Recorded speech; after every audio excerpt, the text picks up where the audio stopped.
कांताताईंचा सरकारला झणझणीत चोप। श्री परिचारिका महिलांसाठी थेट घणाघाती शब्दात हल्लाबोल। आई संघटना महाराष्ट्र राज्याच्या वरिष्ठ नेत्या कांताताई कोतळे अहिल्यानगर यांनी आज सरकारवर जोरदार शब्दात प्रहार करत थेट समाचार घेतला। अर्धवेळ श्री परिचारिका महिलांवर होणाऱ्या अन्यायावर त्यांनी खंत व्यक्त करत सरकारला शब्दात स्कूलफुल केली। या महिला देवदूतांसारखं रुग्णसेवा करतात आणि सरकार त्यांना 3000 मध्ये गाळात लोटतंय, हे फक्त अन्याय नाही तर पाप आहे, असं त्यांनी थेट भाषणातून सांगितलं। कांताताईंनी आवाजात ज्या ताकदीने सरकारला उत्तर दिलं ते ऐकून महिलांमध्ये उत्साहाचं आणि संघर्षाचं नवं बळ निर्माण झालं आहे। कुदळे नगर जिल्ह्यातून बोलते। राऊरी तालुका गोवा पीएससीला मी काम करते। उपकेंद्राची पीएससी झालेली आहे। सकाळी तिथं कामाला जाऊन 8:30 वाजता आम्हाला साफसफाई सर्व कामं करावं लागतात। त्याच्यानंतर 2-2 सिस्टर असत्या। त्या सिस्टर बरोबर फिरतीला जा लागत होतं। पहिला आमचे पार पायाचे तुकडे पडले 10 वर्षे फिरून फिरून। आज या सिस्टर बरोबर ती सिस्टर पीएससीला इंजेक्शन द्यायला थांबायची तर दुसऱ्या दिवशी मी दुसऱ्या सिस्टर बरोबर जायचं। दोघींचे कामं करायचे। पहिलं आशा नव्हत्या, 4 लसीकरण आम्हीच केले। मी 25 वर्षे। त्यावेळेस 25 रुपये भेटायचे लसीकरणाचे, 25 रुपये काही भेटत नाही लसीकरणाचे। कुठली सुखसुविधा नाही। गणवेश भांडून घेतला। फक्त 3 जिल्ह्याला गणवेश भेटतात। त्याच्यात आमदार लोक म्हणते आम्ही पैसे देतो। 4 बाया गेल्या 4ला जाते, बाकीच्या जिल्ह्याच्या बायांना काही पैसे देत नाही। करोनाचे फक्त 1000 रुपये दिले नगर जिल्ह्याला, बाकीच्या जिल्ह्यांना पण 2 जिल्ह्याला करोनाचे पैसे सांगलीमध्ये 20,000 रुपये त्या मॅडमने जिल्हा अध्यक्ष त्यांनी काढले। दुसऱ्या जिल्ह्यामध्ये कोल्हापूरमध्ये त्यांनी पण 20,000 रुपये काढले। सगळ्या अर्ध्या वेळ महिलांना, अर्ध्या वेळ नावाला आहे, पण पूर्ण वेळ करोनामध्ये आमचे हाल करून काम करून घेतलं। इंजेक्शन किट जाळायला लावले, घाणगुण काम करायला लावले। आमच्या करोनामध्ये 4-5 महिला दगावल्या। एक महिलाला साप चावून ती नांदगावला तिकडं नांदेडमध्ये वारली। ती काय घरी साप चावला नाही तिला। ती बाई पीएससी सकाळी जाऊन रोजच्या प्रमाणे काम करीत होती। तिथे इटा लावेल होत्या, त्या इटा काढून ती गवत काढीत होती। तिच्या बोटाला नाक चावला। तिला फक्त तिथं प्राथमिक आरोग्य केंद्रामध्ये इंजेक्शन राहते, एक इंजेक्शन दिलं। तिचा उपचार करून तिला पुढे हलवलं सिव्हिलमध्ये उपचार केला। पण ती बाई दगवली। तिच्या घरातली सून लेक कोणी कामाला घेतलं नाही। तिला काही पगार वाढा नाही, पेन्शन काही झाली नाही आतापर्यंत। ती तशीच गेली। दुसरी बाई लसीकरणाला गेली, ती बाई तिकडं गोंदियामध्ये गेली। तिचा व्हिडिओ आला होता, अख्ख्या महाराष्ट्रात तिचा व्हिडिओ पाहिलेला आहे।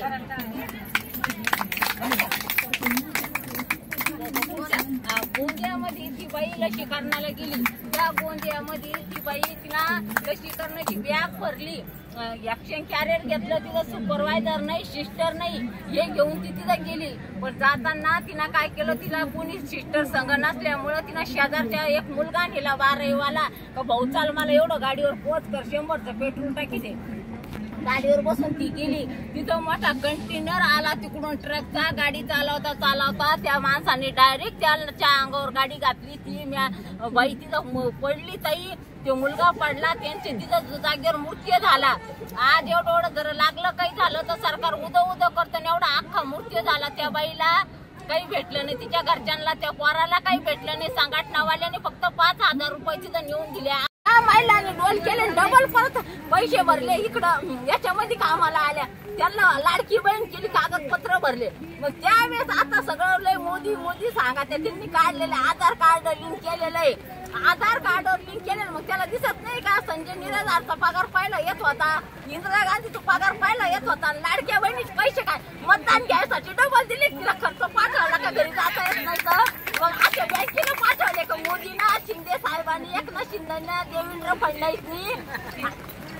अरे म्हणजे खातं नाही खातं कुठं गायब झालं। खात घेऊन गायब झालं का आमचं आरोग्य खात्याचं। डॉक्टर सिस्टर साठी तुम्हाला खातं आहे, आशांसाठी खातं आहे आणि आमच्यासाठी खातं नाही का? मला विचारा कुदळ ताईला खातं नाही, एक कागदाचा पुरावा देते, असा पुरावा घ्या माझ्याकडून। मंत्र्यांना म्हणा गरज येते या मला भेटायला, आझाद मैदानावर बसलेले मी आणि तुम्हाला याच लागण भेटायला। एवढी गॅरंटी आज नाही उद्या कधी कळत नाही, भेटाच लाग। कुदळ ताईची गाठ घेऊनच जा लागन तुम्हाला, त्याशिवाय मी सोडणार नाही दवाखान्याच्या लोकांना।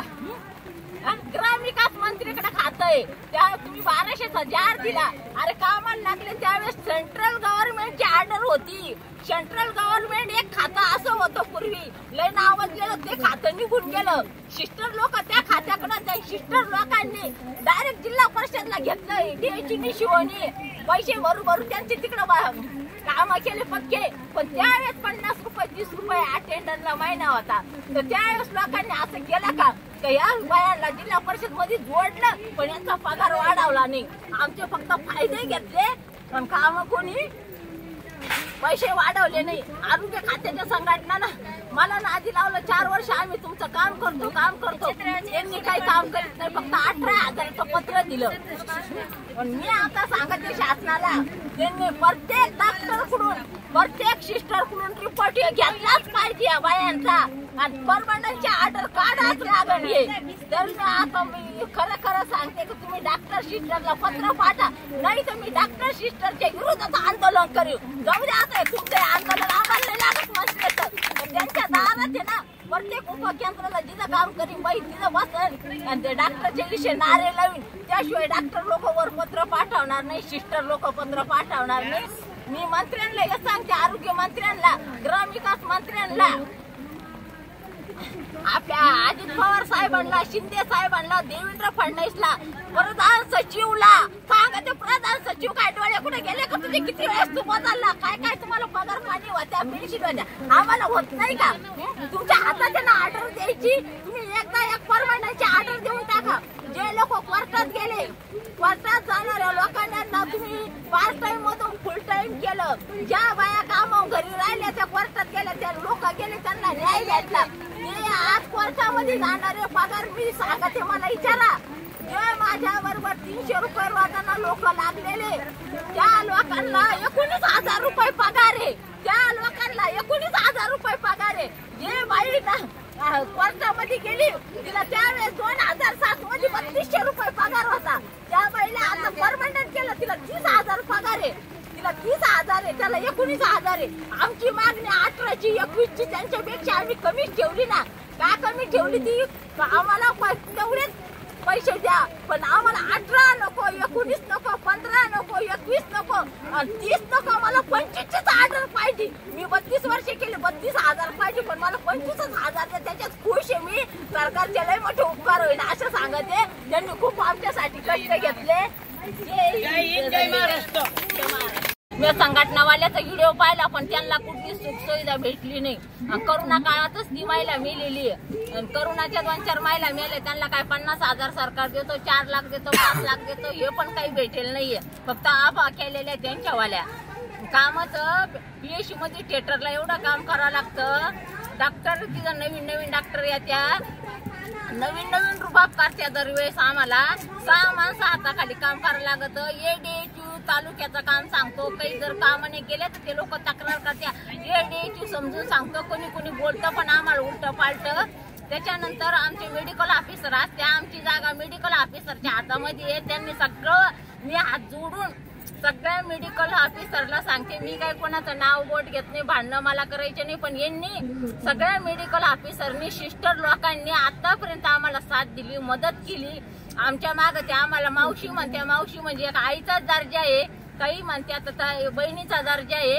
त्यांनी आम्हाला काय करावं, सगळ्या त्या डॉक्टर सिस्टर लोकांनी आमची लेखी वरती पाठवून द्या. माझी इच्छा एवढी, त्यांनी चांगलं काम करत्या म्हणून यांनी लेखी द्यावा. ती जर लेखी गेली तर आमचं एकाच दिवसात ऑर्डर निघती सरकारला. काही गरज नाही आमचे पुरावे घ्यायचे का. त्यांनी सांगितलं पाहिजे की या महिला इतक्या वेळ थांबत्या, इतक्या वेळ काम करत्या आणि काय काम करते डॉक्टरला सिस्टरला माहिती. काही डॉक्टर लोक आमच्याकडून गोड बोलून त्यांच्या किरटिंगी, त्यांचे घाणगुण असले, बाळंतपण असले. आम्हाला 9 महिन्याचं इटाळा. अरे बाबा मी सांगते, 9 महिन्याचं इटाळ. घरची जर बाळंतीन व्हायची ठरली सून लेक तर लोक नाही म्हणत्या, दवाखान्यात घेऊन जात्या. आणि दवाखान्यामध्ये आम्हीच त्यांच्या उभे राहतो, आया त्यांच्या पाठीशी. आम्हाला आमच्या काही महिला डिलेवऱ्या करत्या 25% पैसे लोक 10-20 देत होते त्यावेळेस.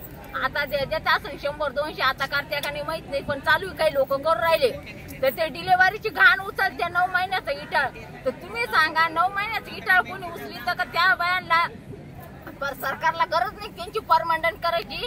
आई बहिणीला डिलेव्हरी करायची त्यांना गरज नाही का? त्यांना गरज आहे. उपकेंद्र आपल्याला चाला त्या पळत लोक रात्री घेऊन पहाटे 4ला 2ला तरी ते लोक करतात ती घाण उचली द्या.